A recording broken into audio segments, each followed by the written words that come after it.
Bien.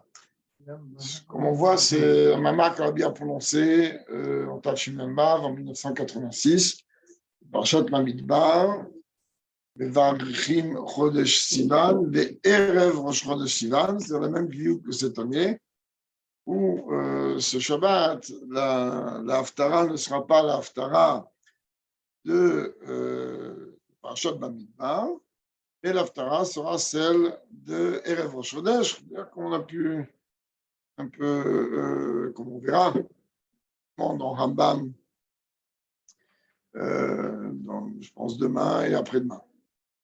Ok.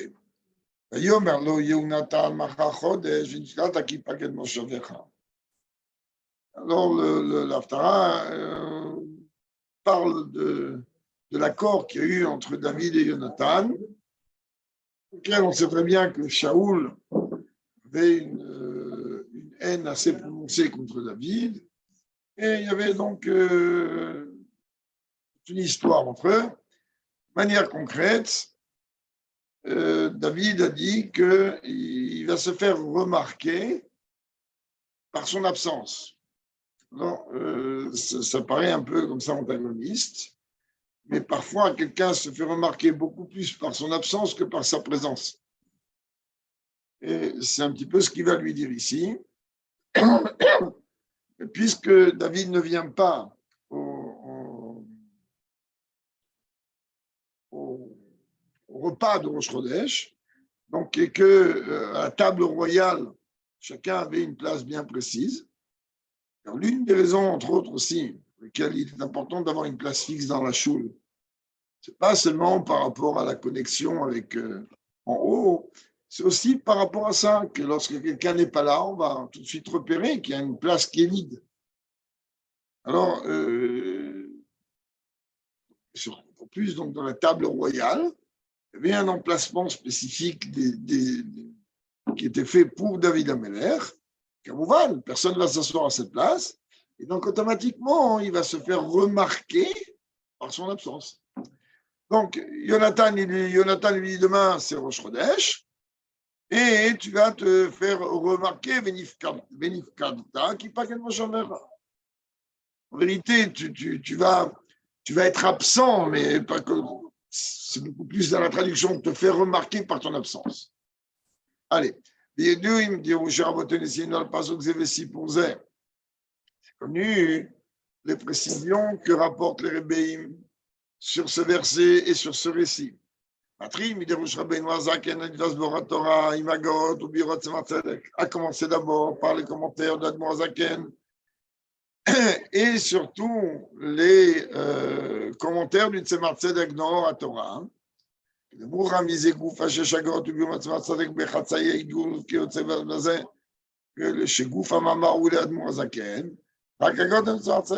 quand il y a des mamarim très souvent que le Tzemar Tzedek commente, alors il y a le corps du Mahamar, on sait que c'est en vérité les mots du Admor Zaken, et ce qu'il met entre parenthèses, c'est ses commentaires à lui.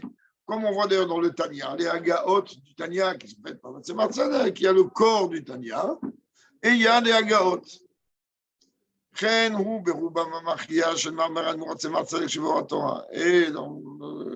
le Rabbi dit en plus, dans la Torah, la majeure partie des Mahamarim là-bas ne sont pas des Mahamarim du Tzemar Tzedek. Dans la Torah, c'est le Tzemar Tzedek.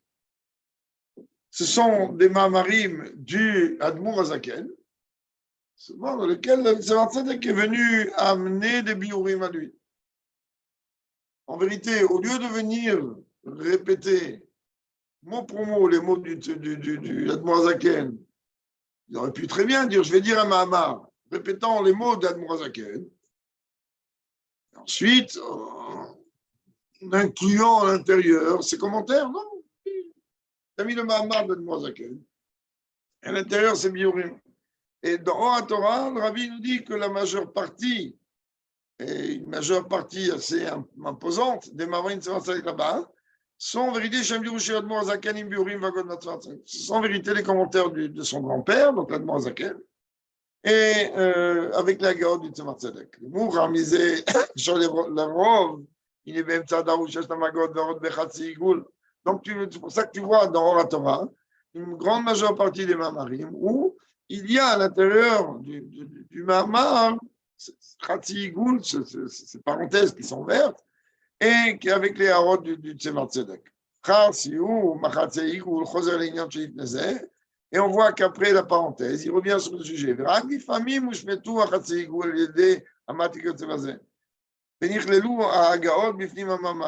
rabbi dit, c'est arrivé aussi parfois, qu'en vérité, celui qui a retranscrit les Mahamarim, il a oublié les parenthèses. Donc, on a l'impression que c'est exactement une seule et même chose. Maintenant, chez le Rebbeim, c'est une seule et même chose. Dans l'écouter Torah, on sait très bien, c'est les dirushim d'Admorazaken. Dans l'écouter Torah, il y a des agaot. C'est des agaot, tout le monde sait que c'est lui de Tzemar Tzedek. Comme le Rabbi a expliqué longuement. Quand le Rabbi nous fait une introduction comme celle-là, il faut savoir que le Tzemar Tzedek a rêvé, après le départ d'Admorazaken, il a rêvé que son grand-père Admorazaken est venu le voir et il lui a dit d'imprimer, d'intégrer ses commentaires. Et lui, il n'a rien voulu, il a fait comme s'il de rien n'était. Seulement quand après ses enfants sont venus lui dire qu'ils ont fait le même rêve, là il a compris qu'il ne fallait pas trop rigoler. Donc il a effectivement intégré l'écoute des Torah, tout ça, c'est grâce au Tzemar Tzedek qu'on a d'une manière concrète. Et avec ces agaot, il y a des choses d'Admorazaken que on ne comprend rien, et même avec l'Admorazaken, avec le Tzemar Tzedek, pas toujours on comprend si on ne met pas réellement la tête dedans. Rabbi dit, nous concernant notre Mahamar ici, dont on donne la base sur laquelle le Rabbi va parler maintenant. Dans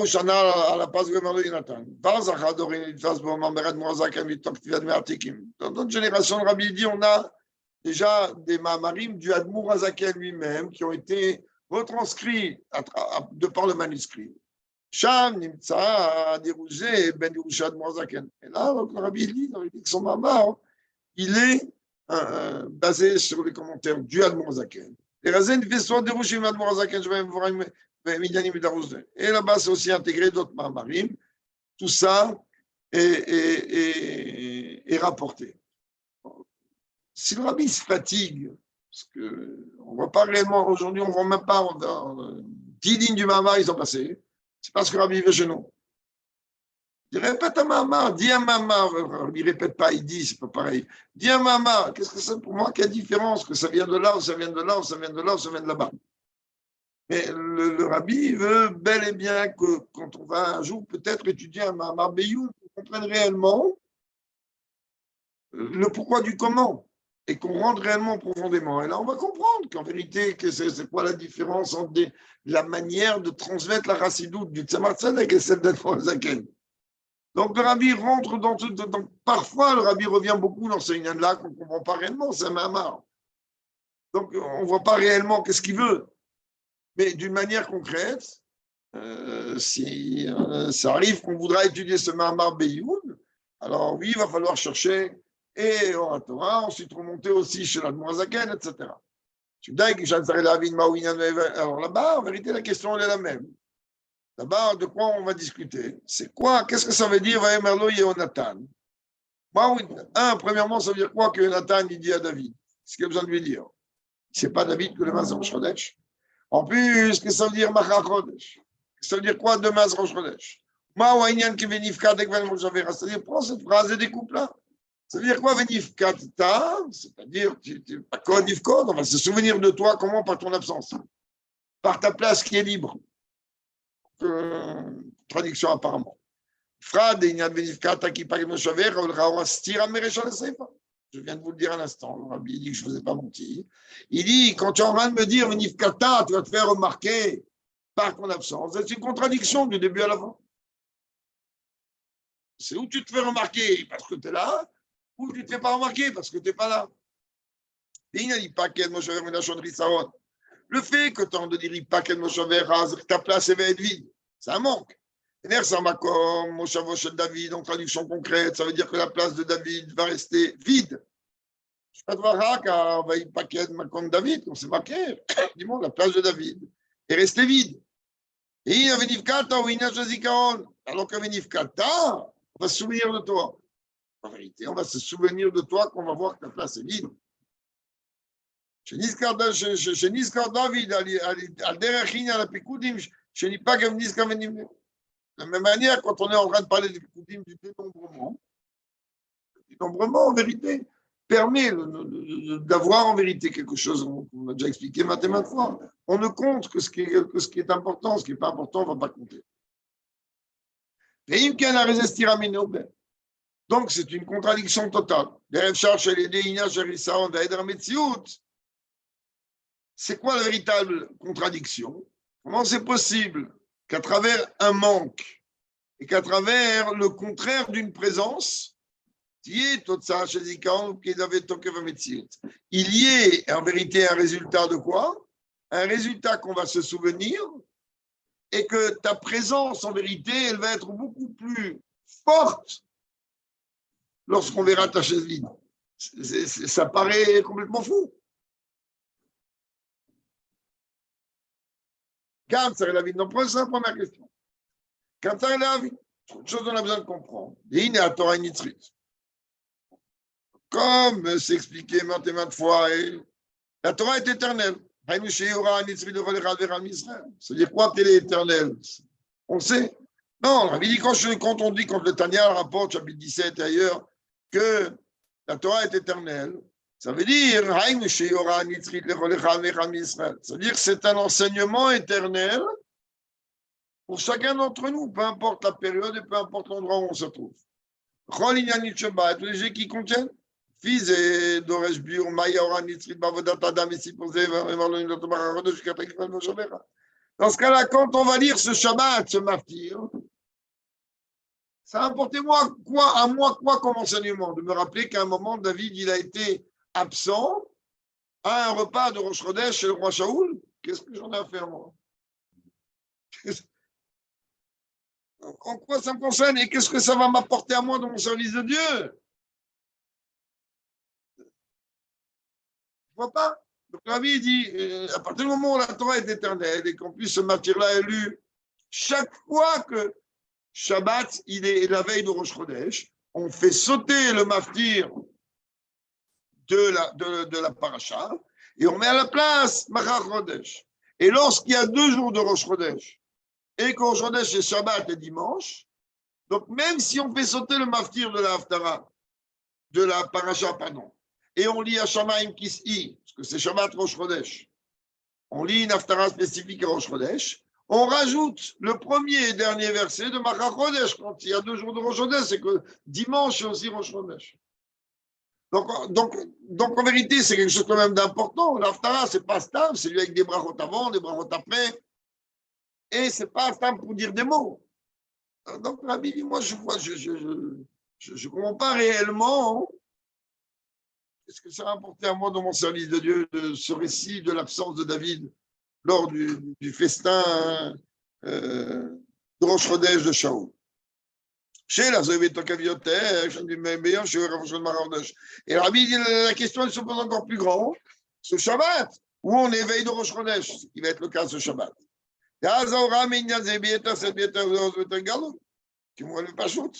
Et alors, automatiquement, Shabbat, c'est une question qu'on va se poser. Va écouter celui qui va lire la Haftara. Il va lire des brachot avant, des brachot après, et il va dire Machar Chodesh. Il va dire, ok, qu'est-ce que tu vas me raconter?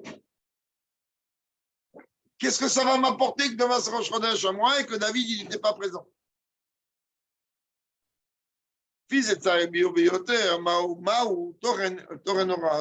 Donc il y a ici une aura, il y a ici un enseignement. Alors j'ai besoin de comprendre qu'est-ce que cet enseignement qu'est-ce qu'il véhicule pour moi.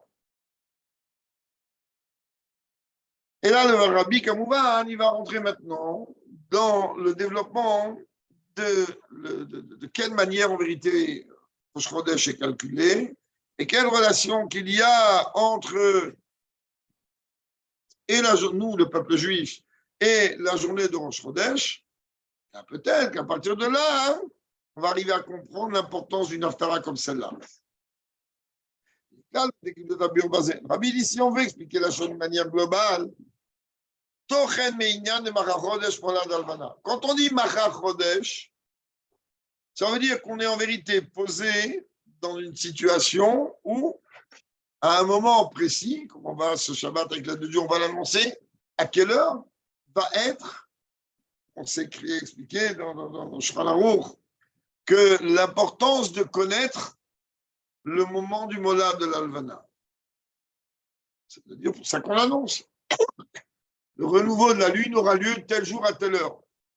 C'est Macha Chodesh, en règle générale, je n'ai pas l'heure ici, mais ça va être Shabbat, le Molad de la lune va être Shabbat. Donc, quand on est en train de dire Macha Chodesh, c'est-à-dire on est en train déjà de parler du moment où il va y avoir, où la lune, elle va passer du niveau où elle va être totalement voilée, va devenir un point, au niveau où elle va redémarrer son cycle. Moi, je suis au Belevan Akipshuta. Donc, comme c'est dans le niveau de la lune elle-même, parce que quand on veut parler de Macha Chodesh dans le sens spirituel du terme, et surtout, on veut parler du peuple juif, puisque l'enseignement, il s'adresse à moi. Alors, il ne faut pas oublier que le peuple juif est comparé à la lune et a un calendrier qui est basé sur le cycle lunaire. Eh bien, le peuple juif, il est exactement en vérité comme ce point-là, comme ce molad, comme ce renouveau de la lune. On peut expliquer la chose de cette manière.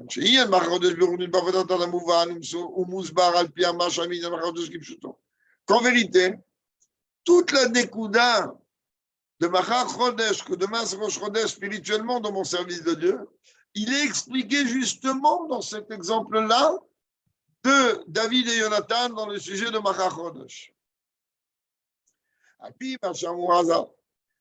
Comme il est rapporté que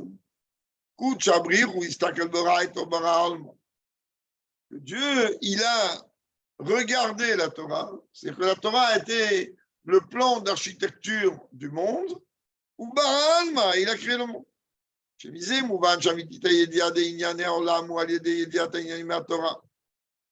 Là, de là, tu comprends que quoi déjà? Si tu veux savoir, tu veux connaître comment le monde y fonctionne, ben, tout ça, tu as besoin surtout de te baser, de voir comment la Torah, elle voit ça. Puisque le plan d'architecture du monde, c'est la Torah.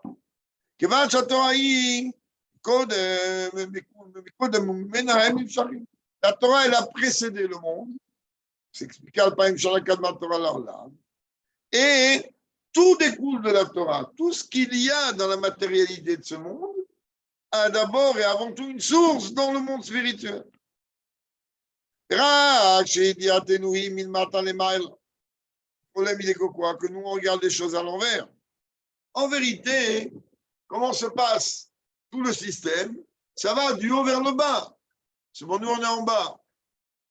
Notre travail à nous, alors qu'on est en bas, c'est de faire une recherche en allant du bas vers le haut. Mais d'abord, tout part d'en haut. Nous, qu'est-ce qu'on fait? On regarde, quand on veut comprendre des sujets de la Torah, alors on va regarder les sujets du monde qui est autour de nous. Car tout ce qu'on voit autour de nous, tout ce qui est lié avec la création, sa source, c'est la Torah. Tout jusqu'au plus petit détail. Chaque nekuda qu'on peut voir, elle est liée avec ça. C'est où Gam Torena Yadoua. C'est ça en vérité ce qui est le contenu de ce qui est connu. Mais voir Rabbi Shla, comme le Shla Kadosh, il dit, Torah, Medaberet Be'yon, il dit que la Torah en vérité, elle a un langage de ce qui se passe en haut. Seulement, elle le codifie de manière à ce par rapport aux choses que l'on voit en bas.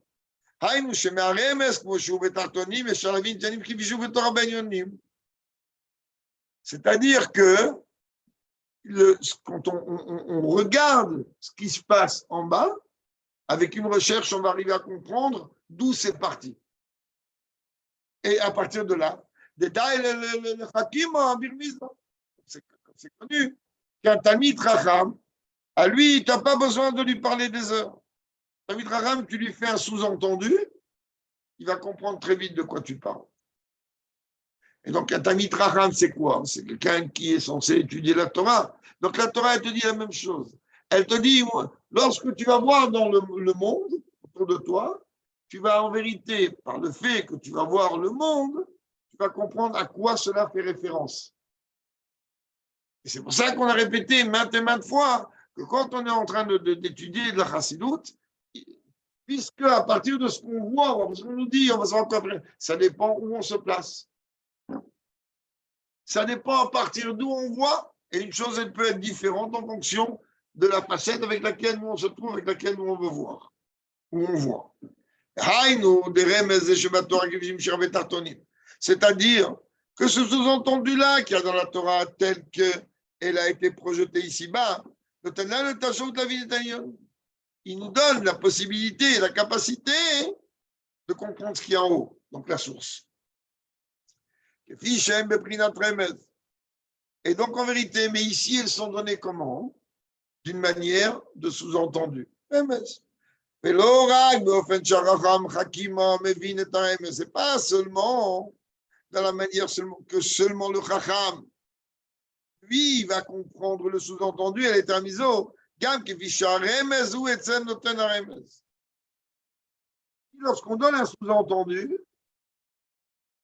en vérité, c'est pas seulement comment le chacham il va comprendre le sous-entendu, mais le sous-entendu, il est exactement comme il est à sa source, en deux mots. Shlomo HaMelech, il était capable de donner 3000 exemples sur chaque mot de la Torah. D'accord? Quand quelqu'un il va donner un exemple, l'exemple, il va permettre de quoi? L'exemple, il va permettre de mettre à la portée des personnes qui sont autour de lui une compréhension. Mais en vérité, l'exemple lui-même, il a un sens. J'aurais pu prendre 350 milliards d'autres exemples. Ah, pourquoi j'ai pris d'Afka celui-là? Parce que celui-là, lorsque tu vas gratter, tu vas aller jusqu'au bout de ma pensée. Dans un exemple qu'on va donner, on va le donner, il va répondre à ma question. Et parfois, je dis moi, parce que pour l'instant, c'est moi qui parle, mais parfois, si on veut dire, attends, mais il a dit ça par rapport à ça, il aurait pu dire autre chose. Ah, peut-être que ça veut dire aussi ça, et en vérité, dans sa tête, quand il a dit ça, ça voulait dire ça. Et Rabbi dit, c'est exactement la même chose. La Torah, elle est remez. Elle n'est pas seulement remez, comme on l'a déjà dit maintes fois. Comment elle est appelée la Torah dans le langage de la Kabbalah? Mashal HaKadmoni.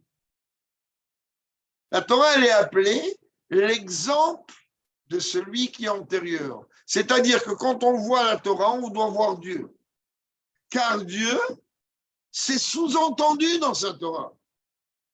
Cette Torah terrestre, cette Torah qui est en train de me parler, vas-y, on va définir, on va dénombrer le nombre de peuples, le nombre de celui-là il s'appelle comme ça, et celui-là, il s'appelle autrement. En vérité, Dieu, il va se totalement donner. C'est ça le premier mot des 10 commandements. Moi, mon âme, j'ai écrit, j'ai donné. Donc Dieu, il se met totalement dans la Torah. Mais qu'est-ce qu'il se met totalement? La Torah ne parle que de choses matérielles. Ah, dire maintenant, tu comprends que c'est juste un remès qui remet sur les Yonim. Et donc, l'exemple même qui est apporté, il dit en vérité, c'est l'exemple tel qu'il se trouve chez celui, entre guillemets, qui donne l'exemple. C'est-à-dire, quand tu rentres dans la profondeur de la Torah, ben, tu arrives à Dieu, parce que c'est lui qui a donné l'exemple. Yesh, Mamardachim, Meshno, Fanimelo. Il me dit, Betinyan Olam, Torah, Maintenant, on dit la différence qu'il y a dans ces deux manières. C'est est-ce que nous, on connaît le monde à travers la Torah? Donc, ça en vérité plus le rôle des tzadikim. C'est du haut vers le bas, on sait d'où ça part, on comprend où ça arrive.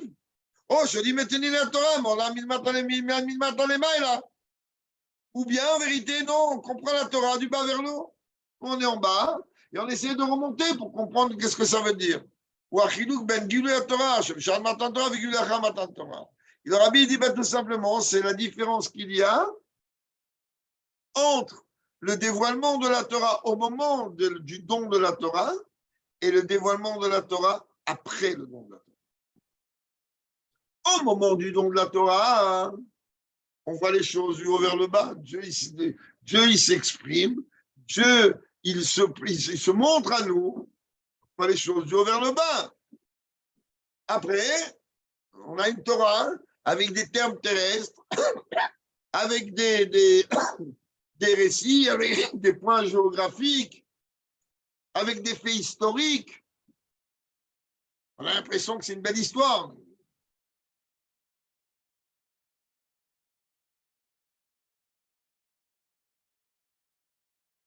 Au moment du don de la Torah, toute la Torah était dans cette vision du dévoilement de Dieu. Donc tout le reste, c'est du cinéma. C'est quoi du cinéma, Shalom? Tout le reste, on a vu Dieu, c'est ça le Ika. Puisque Dieu est dans la Torah, et à travers la Torah, tu vas retrouver Dieu. Mais au moment du don de la Torah, tu avais la Torah, tu avais Dieu devant toi. On a la compréhension, c'est clair et net qu'on ne l'avait pas, mais on l'a vu. À partir du moment où on l'a vu, c'est déjà très bien. Comme il dit Moshe Rabbeinu, il dit, c'est personne, c'est pas, vous avez vu. Et Naïm, Raouf et Nozar, ces yeux-là, ils ont vu et pas un étranger. Je ne sais pas si vous avez vu, je fais une parenthèse très vite, je la referme, qu'il a été vendu hier un Tanakh manuscrit. C'est l'un des plus vieux Tanakh écrit complètement là. 38 millions et demi de dollars, il a été vendu. Ils ne savent pas de qui, mais c'est un Tanakh qui date de l'époque de Beth Amikdash, même avant. Je pense qu'on a des 38 millions et demi de dollars. Et on revoit quoi? Qu'un Tanakh qui a je ne sais pas combien de 1000 ou 2000 ans, il est exactement le même Tanakh qu'on a aujourd'hui. La Torah, elle n'a pas bougé. Elle n'a pas bougé. Donc, Shat Matan Torah. Alors, Rabbi dit maintenant, je vais vous expliquer plus clairement ce que je dis. Au moment du don de la Torah, il y a eu quoi? Au moment du don de la Torah, qu'est-ce que Dieu a donné? Il a donné le Sefer Torah? Non, pas du tout. Il a donné ce Sefer Torah, mais d'une manière de Pnimiut Torah, caché. Il a fallu comprendre que les 620 lettres des 10 commandements représentent les 620 mitzvot. C'est-à-dire les 613 de la Torah et ça des Haramim. Donc tout était caché, il fallait décoder. Ou, pour parler clairement, comme le Rambam le rapporte, il y avait simplement un dévoilement de la présence de Dieu dans son char, Kaviachol ou sans Kaviachol. Mais d'Aber et Ba'elionim, donc en vérité, c'était totalement codé. C'est du code. Quand tu sais qu'en vérité, chaque lettre elle a une relation spécifique avec une mitzvah. Donc au moment du don de la Torah, à toi a été donné, codé. Mais d'abord, et Ba'ilionim. Tout le reste, c'était sous-entendu. Il va te casser la tête à comprendre chaque lettre, avec quoi, à quoi elle fait allusion. Et donc, ça veut dire que quoi? Que tous les sujets de la connaissance de ce qui se passe dans le monde, ici-bas, d'où tu tiens de la Torah. Même la Ramatan Torah, ça c'est au moment où Dieu s'exprime, tout est annulé. Il n'y a que Dieu. Tu t'aperçois qu'il n'y a rien à part Dieu. Tu t'aperçois que l'univers entier, c'est que Dieu. Mais après le don de la Torah, non, pardon. Ofen avoda hu milmat alemaila. Après le don de la Torah, maintenant j'ai une Torah terrestre, il faut maintenant que je remonte. Il faut maintenant que je me casse la tête à comprendre chaque allusion qu'il y a dans chaque mot de la Torah. שלומדים מהעניינים כפי שהם ברמז בתחתונים, ומזה משיגים אחר כך העניינים כפי שהם במיתתם למעלה בעליונים. C'est-à-dire, je prends à la base la Torah telle qu'elle est donnée, et après je me casse la tête de comprendre à quoi ça fait allusion.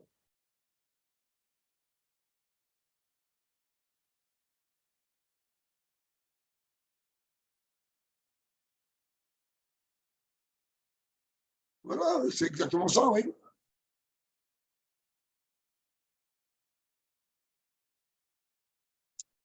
Mashiach, on va retrouver. La Gemara dans Sota, elle a bien dit Ma'ashera tashifra, ce qu'une servante, c'est pas pour délaisser quelqu'un, c'est-à-dire que quand on parle de servante, c'est-à-dire que c'est quelqu'un qui n'a jamais cherché la moindre notion intellectuelle ou de compréhension. Elle a vu, même pas Yecheskel Ben Biouzi, que lui, il a vu Maaseh Merkava, il a pu voir. C'est évident. Ce Gilou Elokut, c'est un Gilou qui a été unique, et que la prochaine fois qu'il y aura un Gilou plus élevé que celui-là, ce sera tout de suite avec Mashiach. Entre-temps, on a une période de Rocher très sympathique. Même si pendant le Beth Amikdash, il y avait un dévoilement de Dieu, ça n'a rien à voir par rapport à ce qu'il y avait au moment du don de la Torah. Quand au moment du don de la Torah, tout le monde a pu voir. Ce qu'il y a au Beth Amikdash, alors le Kohen Gadol, quand il monte à Kippour, là, il ira rien. Peut-être Dieu va avoir pitié de lui un peu, alors il va voir un petit peu quelque chose. Donc en vérité, aujourd'hui, tout ce qu'on fait jusqu'à maintenant, c'est de remonter du bas vers le haut. Mais les tzadikim aujourd'hui, eux, ils descendent du haut vers le bas. Eux, ils voient les choses telles qu'elles sont en haut. Ils essaient de comprendre comment c'est arrivé à ça en bas. C'est beaucoup ce que fait le père du Rabbi dans sa Torah. Dans ses commentaires sur le Zohar, il vient m'expliquer qu'un prénom qui est rapporté dans la Torah ou qu'un lieu géographique rapporté dans la Torah, c'est pas FKR. La Torah, elle vient pas me faire une leçon d'histoire géo. La Torah, elle vient me sous-entendre quelque chose. Sinon, elle n'a pas besoin que j'en ai rien à faire, moi, que ça s'est passé dans tel endroit. Je ne vais pas y aller. Et qu'est-ce qui s'est passé dans le reste du monde pour qu'on n'en parle pas? Qu'est-ce qu'il y avait, qu'est-ce qu'il n'y avait pas pour qu'on n'en parle pas? Donc, quand on étudie, pour ceux qui étudient la Kabbalah, surtout que grâce à Dieu, avec les commentaires du père du Rabbi, tu t'aperçois maintenant, ce nom-là, il n'est pas là pour rien, ce Nekouda-là, il n'est pas là pour rien. Ah, d'accord, non, d'accord. On sait les lois de Tfilin, de Sefer Torah, dans Rambam. Là-bas, il va expliquer qu'il y a des peaux de bêtes qui peuvent être cachées. Qu'est-ce que j'en ai à faire, moi? Quelle peau de bête, elle est bien ou elle n'est pas bien?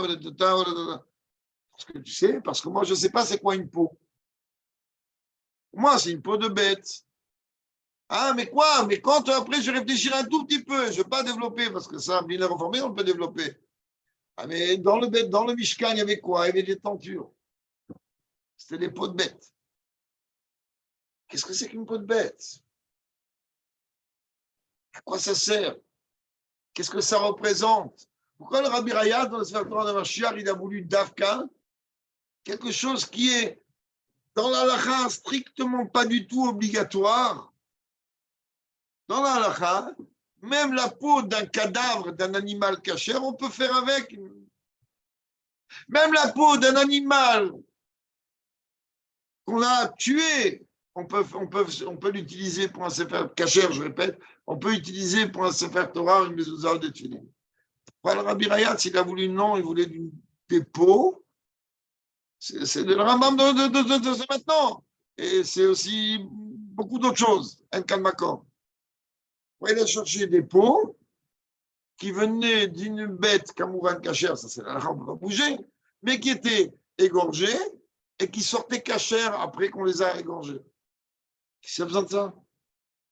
Et pas seulement ça, pardon, j'ai oublié encore un détail, parce que Là, pour l'instant, je me suis arrêté à Bria, et qui venaient d'Eretz Israël. Vous ne voulez pas des pots d'ailleurs. Il y a 4 niveaux, il y a 4 mondes, donc on peut comprendre que des pots qui émanent, des pots qui viennent d'Eretz Israël, d'une bête cachère qui est égorgée dans les règles de la Shrita, ça c'est en vérité des dimensions qui émanent du niveau d'Atsilut. C'est ces pots-là qu'ils voulaient.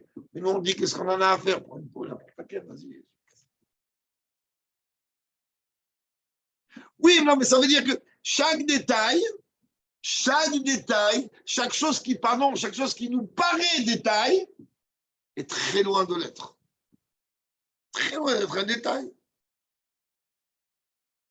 Et donc, c'est ce que le rabbi dit ici. Il dit, comprends que tout ce que toi, tu vois dans la matérialité, ce n'est qu'un remède, recherche le divin et la raison d'être de ce lieu géographique, du nom du personnage, du fait historique à une année particulière, à un moment particulier. Et nous, bon, alors qu'au moment du don de la Torah, il y avait à ce moment-là d'Afka un dévoilement de Dieu lui-même. Et dans ce cas-là, les choses étaient totalement différentes. On continue. C'est un dévoilement clali pour tout le monde. Après, il faut travailler. Allez. Biura Inyanu. Non, pardon.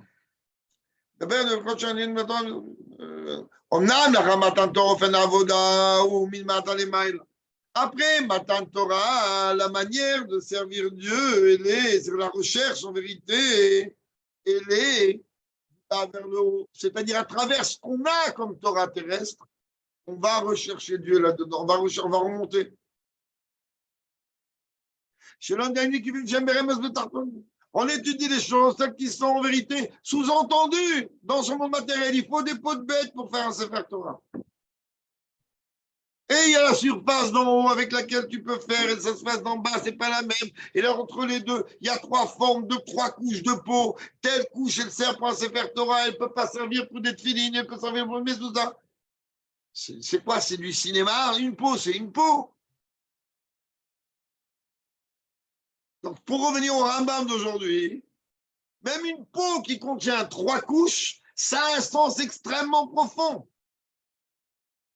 Même si pour nous, ça ne veut rien dire du tout. Alors, on a besoin de rechercher ce qui est.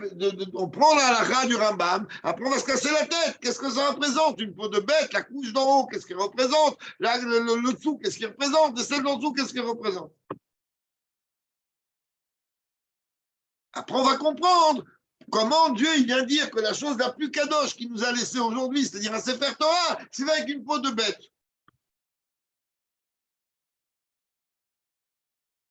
Le remès qu'il y a dans le Tartonim, il va nous pousser à une recherche pour arriver au Elyonim. Pour arriver à ce que Dieu, Kaviarol, que Dieu pardonne mes mots, qu'est-ce qu'il avait dans la tête en nous disant il faut prendre une peau de bête et ça et ça et ça pour écrire un Sefer Torah des filles et des autres. Et que ça, c'est en vérité votre fusion, votre connexion avec moi. Peau de bête, c'est tout ce que tu as trouvé. L'explication de ce qu'on vient de parler, il est comme ça. Alors bien, maintenant on revient à notre texte. Notre texte, il est en train de parler du renouveau de la lune. Très bien. Qu'est-ce qu'il y a de nouveau? C'est quoi le sujet du mola, du renouveau de la lune? En vérité, le renouveau de la lune, c'est un moment dans lequel il y a une fusion, une relation entre le soleil et la lune. Et la chérif des pour que la lune puisse recommencer un cycle, elle a d'abord besoin de se voiler totalement. Comme si elle n'est pas là. Tout le monde sait que la lune est là, oui. Ce monde voit rien. Zéro. Derrière le vent, non, parce que la levant, est la méga maclou. C'est très bien que la lune, Et comme il dit le Zohar, elle a une relation avec la Sphira qu'on vient de démarrer, Malchut. Malchut, elle n'a rien à lui. La lune, elle n'a rien à elle. Elle ne fait que refléter la lumière du soleil. Ah, et jusqu'à qu'à un moment de son parcours, de son cycle, elle ne reflète rien du tout. Elle disparaît totalement.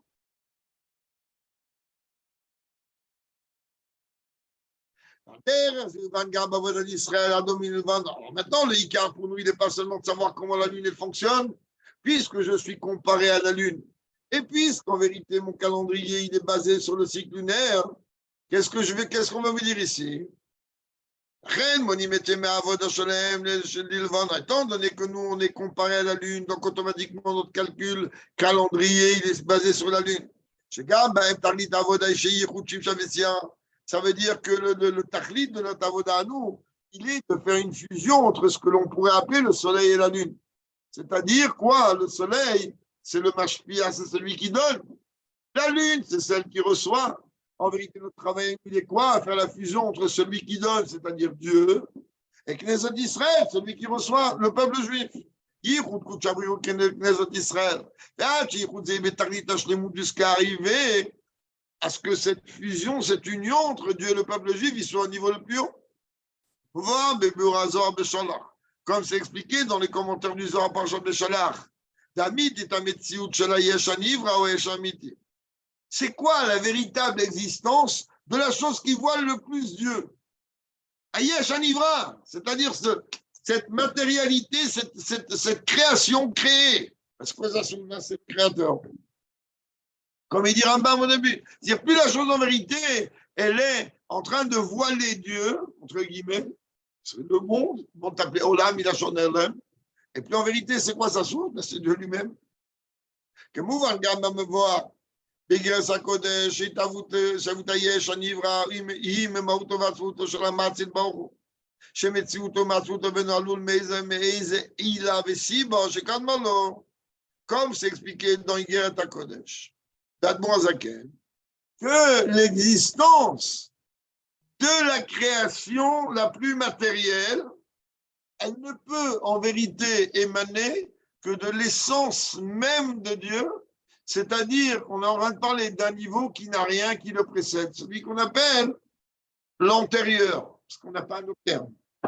Quand on est en train de dire antérieur, ça veut dire qu'il n'y a rien qui est avant lui. Et donc, comme il n'y a rien qui est avant Dieu, il n'y a que de ce. C'est-à-dire, il n'est même pas l'effet d'une cause, Dieu préserve. Tous les niveaux de Dieu, c'est une relation de cause à effet.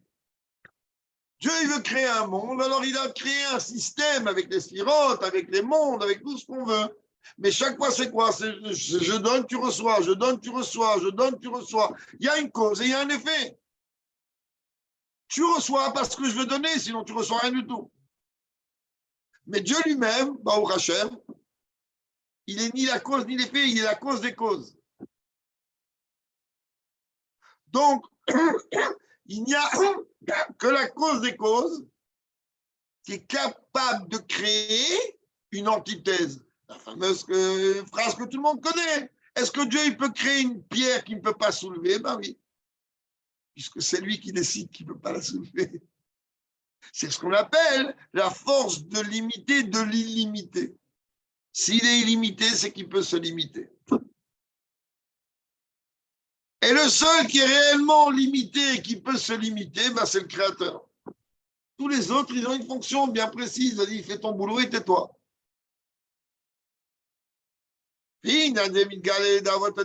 Comment on dévoile cette chose-là à travers notre service de Dieu, nous, en tant que peuple juif?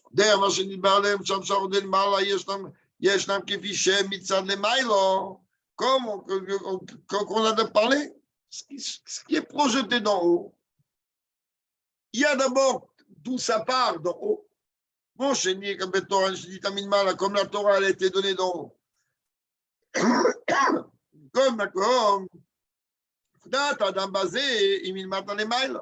et pourtant, le travail de l'homme, il est de partir du bas vers le haut.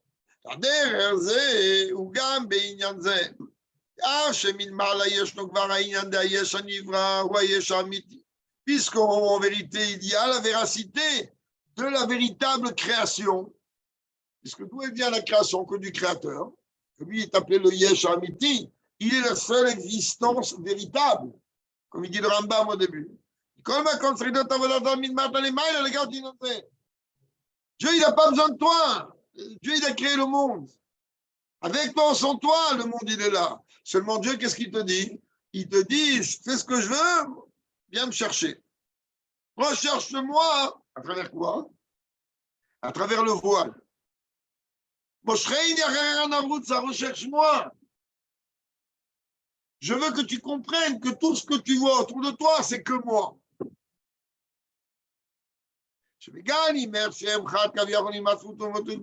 En vérité, par notre travail, on finit par dévoiler que tout est Dieu. Que tout est une seule et une même chose, si l'on peut dire ainsi, avec Dieu. Ça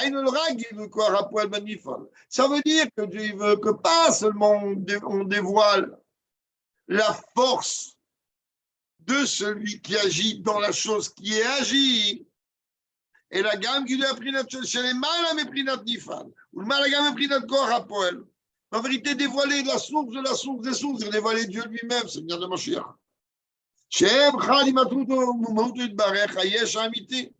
C'est-à-dire, en vérité, Dieu, ce qu'il veut dans notre travail, c'est pas seulement qu'on puisse comprendre que Dieu est partout. C'est pas seulement qu'on puisse comprendre que tout est Dieu, mais Dieu il veut que par notre travail, on arrive jusqu'à même dévoiler l'essence même de Dieu.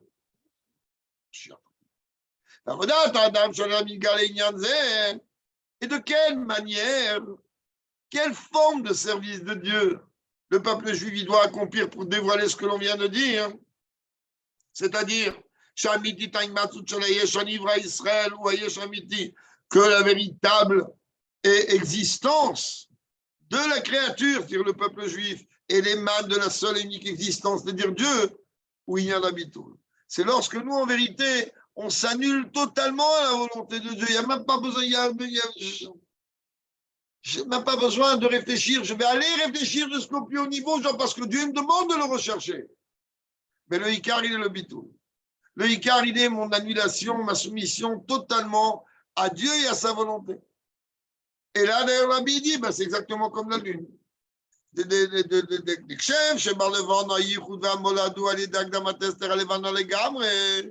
la même manière que dans la lune, la fusion et le renouveau de la lune. Par quoi il démarre? Par un voile total. Il ne reste rien. Et c'est comme ça aussi Mashiach. Il faut qu'il se voile totalement. Rien, ou rien. Après, ça amène le dévoilement. C'est pareil comme ça dans le peuple juif. On s'en service de Dieu. Ah, tu vas arriver dans ce niveau-là tellement haut. Il y a besoin que tu arrives à l'annulation, à la soumission à Dieu totalement. Bitul Mtsiut les gamres. Il y a ce qu'on appelle Bitul Hayesh, on appelle Bitul Mtsiut. C'est deux notions en chassidoute assez profondes. Mais Bitul Hayesh, c'est quoi? C'est moi, j'existe. Toi, tu es grand, moi, je suis petit. Et quand je dis je suis petit, ça veut dire que je suis encore là. C'est ce qu'on appelle Bitul Hayesh. Je suis un Yesh, je suis petit. Toi, tu es grand. Je m'annule à toi. C'est déjà un niveau. Mais il y a le Bitul Mtsiut. Je n'existe même pas. Je n'existe même pas. Comment je n'existe même pas? Parce que je comprends qu'il n'y a que Dieu en moi. Il n'y a que Dieu partout. C'est oui, un Machachodesh. C'est ça en vérité quand on a envie de dire demain c'est Rosh Chodesh. Il y a besoin qu'un juif comprenne qu'il doit arriver à cette situation d'où il doit tout, un renouveau total. Chodesh Milachon Chidouche, comme mon terme moi vient du terme Chidouche, renouveau. Benifkata. Ah, on va se rappeler de toi, Vachem Pakad et Tzara, Kashirama, Benifkata, que d'un côté ça veut dire tu n'es pas là, de l'autre côté c'est quoi? Il y a un Zikaron. On va se rappeler de toi. האפשר מבחינת נעלית יותר ביותר. עד מבחינת שלמעלה מגיע דרומה כמו למעלה מעניין דייר ויבוא ויגיע וירץ לשם ומפקד זר זיכרונין לפקדוננו. C'est-à-dire arriver à une dimension dans laquelle le peuple juif il va va dévoiler les niveaux les plus hauts. Comment? Par son annulation totale. Comme on dit à Rosh Chodesh, qu'est-ce qu'on dit? Yahvé, Yavo, Veyagia, alors il va venir, il va se lever, venir, Veyagia, il va arriver, il va taxer du Shabbat, et Dieu, il va entendre il paquet, Sichonenu, il va se rappeler de nous, etc. Sichon, qu'est-ce qu'on dit à Dieu à Rosh Chodesh? Qu'est-ce qu'on dit à Dieu pendant Rosh Chodesh? Rappelle-toi que tout le cycle, tu as créé ce monde pourquoi? C'est pas pour Mashiach. Tu as créé le monde pourquoi? C'est pas pour Yerushalayim, ta ville. Donc, à Rosh Chodesh, on rappelle toutes ces bases-là. C'est-à-dire qu'on rappelle, pas à travers le niveau de Bitoul. Et ça, en vérité, les Ma'alamema, comme Shebo Magia Avodat Adam, ça vient en vérité d'un niveau beaucoup plus haut par lequel le travail de l'homme, le service de Dieu de l'homme, il peut atteindre. C'est-à-dire que la créature, elle est en fusion avec le Créateur. Arriver à cette fusion la plus grande entre Dieu et le peuple juif. Ça peut arriver quand je vais me faire remarquer par ma place vide, par mon absence, c'est-à-dire il y en a qui s'arrondent à Eder, à Moratarnisham, c'est-à-dire quoi, moi, je ne suis pas là, je suis absent. Si je suis annulé, il n'y a pas, je ne suis pas là. Quand je suis petit, quand il y a Bitul Yesh, je suis là. Je suis petit. Mais Venifkata, qu'est-ce que je peux arriver à une fusion avec Dieu lorsque je m'annule totalement au point où j'ai l'impression que je ne suis pas là, la place est vide. C'est ça en vérité, qu'est-ce que ça veut dire? Que Jonathan il dit demain c'est Rosh Chodesh Katapiki, et on va se rappeler de toi par le fait que ton siège il va être vide.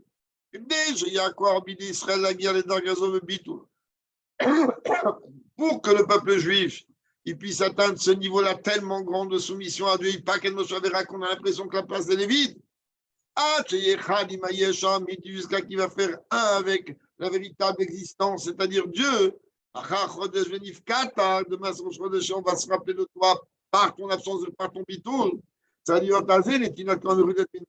faut que Dieu m'aide. Il faut que Dieu me donne une force tout à fait particulière que j'arrive réellement à m'annuler. Pas seulement annuler en me sentant petit, mais m'annuler en me sentant que je ne suis pas là du tout. La place, elle est vide.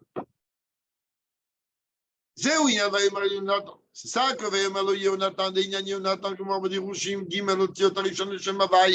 c'est quoi Yonatan? Qu'est-ce que je dis tout à l'heure? Même avec les prénoms, on peut jongler pendant des heures, oui. Ce pas des prénoms qui sont. Pourtant, il s'appelait vraiment Jonathan. C'est vraiment Yonatan, oui. Rabbi, attends, viens maintenant. Pourquoi on l'a appelé Yonatan? Qu'est-ce qu'on veut te donner comme remède en Yonatan? Le nom de Dieu, les trois premières lettres, Yudke, Vavke, et Nathan.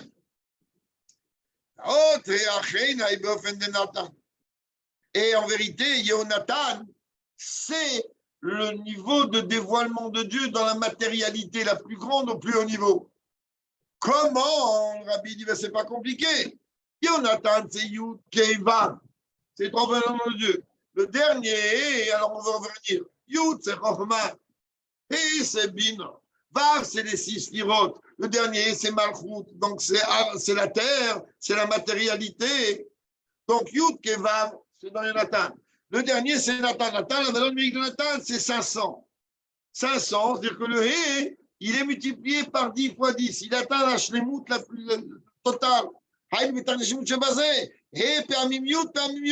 5 fois 10 fois 10. Shahé ou bofen il dit le talit agadlut. C'est-à-dire, en vérité, le Hé, il est dans ce niveau, dans le niveau le plus haut. Comment le niveau le plus haut? Ben, il n'y a pas plus haut. Il y a la shlemut 7. Il y a la shlemut 10, il y a la shlemut quand 10 fois 10. Et puisque Nathan, la valeur numérique, c'est 500, dire que le dernier est du nom de Dieu. Tel que Dieu, il s'exprime ici-bas, il est dans sa shlemut la plus totale. Puisque c'est 500. C'est 10 fois 10 fois 5. L'autre, plus que ça. Et la Shina de Ubofet Nathan, la Shonetina. Que Nathan, ça veut dire que Dieu, ça veut dire le langage de données. Bon, ça veut dire que Dieu, il se donne lui-même, si l'on peut dire. C'est souvent l'idée de la Torah à travers sa Torah. Et là, il vous redit que je ne vous ai pas menti, que ma marananachik David Kavid, Comme tout simplement il a dit que le premier mot des 10 commandements, c'est Anochi, qui sont en vérité les initiales des termes. J'ai écrit, je donne. Chez le Torah, Dieu, il se donne lui-même dans la Torah. Mama, comme aussi c'est rapporté, au Tiatem Nom Crime, Dieu dit, quand vous étudiez, vous me prenez moi. J'ai aidé à Torah, le crime, qu'à travers l'étude de la Torah, c'est comme si on est en train de prendre Dieu ou comme si on est en train d'enlacer Dieu. Et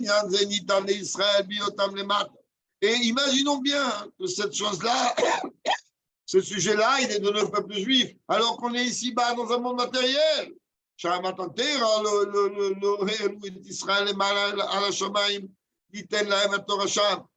aurait pu très bien, pendant Matan Torah, nous élever. Oui. Et je vous élève de niveau, montez-vous tous. Hein. Il ne t'approche pas, le mont Sinaï. Personne n'y approche, le mont Sinaï. Loyal ou bas. Moi je descends. Dieu, il est descendu s'exprimer en bas. Et le peuple juif, il ne devait pas monter, il devait ensuite travailler. Il a dit non, si vous montez, vous allez, les corps, ils vont rester en bas. Moi, je veux pas. Je veux que vous recevez la Torah âme dans un corps. Et donc, moi, je descends. Vers le fait qu'en vérité, on étudie la Torah, c'est comme si on est en train de prendre Dieu lui-même. Puisque Dieu nous donne cette force-là, étant donné que Dieu, d'en haut, nous donne cette force, que Jonathan, il est en train de s'exprimer, par le fait qu'il y a ce dévoilement de Dieu dans le plus haut niveau, ça va automatiquement engendrer chez nous un niveau de bitou tellement grand.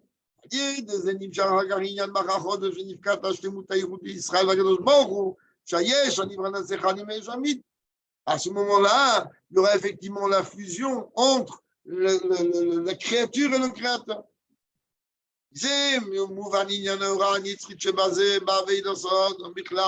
Et de là, le rabbi dit, pour conclure, on va comprendre l'enseignement qu'on demande à chacun d'entre nous dans notre service de Dieu. Il y a besoin d'abord Réchit Chochma, Irat Hashem, la crainte à travers l'étude de la Torah, et que l'étude de la Torah, elle va entraîner un bitul au plus haut niveau. Chez eux, et comme l'étude de la Torah, elle va amener chez toi un niveau de bitul, c'est comme si ça n'existe pas. Ifrad, Béom Rosh Chodesh, surtout l'importance d'étudier le jour de Rosh Chodesh. Chez Bon, il fallait bien animer l'obépage tout dans le ventre. Ce que ce jour-là, en vérité, concrètement, oui, la lune, elle subit ce bit jusqu'à disparaître. Et surtout, quand on est la veille, comme ce Shabbat, la veille de Rosh Chodesh, que ça a été, ces mots-là ont été prononcés par Yonatan lui-même, ce personnage. Ce personnage, il représente la dimension de Dieu la plus haute qui descend dans sa plénitude ici-bas. Et en vérité, le fait qu'on lit ça dans l'Haftara, chaque juif qui tire profit de ça, car c'est un message qui est donné à chaque juif. En vérité, à qui on attend de s'adresser? À David Ameller. Que d'une manière concrète. Oui, c'est le siège de David qui était vide dans le repas de Shaoul. David, ou Melech Israël. Et c'est qui David? David, c'est le roi du peuple juif. Israël est donc un roi, on sait très bien qu'il donne toute la vitalité au peuple. Donc de lui, vous êtes transmis toutes ses forces. Comme un roi, que toute la vitalité, l'existence du peuple dépend du roi. Et la David, Melech Israël, et surtout, que l'on veuille ou que l'on veuille, David est le roi d'Israël, il est vivant et existant. Ça veut dire qu'on comprenne bien que le sujet, que David il est le roi d'Israël et qu'il est vivant, ça c'est une dimension éternelle. Ce n'est pas des mots. Quand on va faire Kiddush Levana, qu'est-ce qu'on va répéter? David, c'est quoi? C'est une blague pour rigoler, pour faire chanter les enfants? La reine, et comme il est concrètement vivant, il est chai vekayam le'olam va'ed. Dans ce cas-là, tout ce sujet-là de David, il est transmis dans toutes les générations, car David est vivant dans toutes les générations, à chaque juif. À travers le fait qu'on va étudier ces sujets-là et les comprendre. Surtout tel que c'est expliqué dans la suite des explications là-bas. Comme c'est écrit dans les Mamarim, beaucoup plus longuement, comment on rentre dans les détails du service de Dieu de l'homme. Surtout qu'on regarde ces explications-là d'après la Chassidut, et qu'on va regarder ça d'après la Kabbalah. Comme c'est déjà été imprimé de Choniam chez le fou sous les dents de Nitre. Quand on imprime la chose, elle prend valeur éternelle. C'est sûr que chacun il va étudier en fonction de ses capacités de compréhension.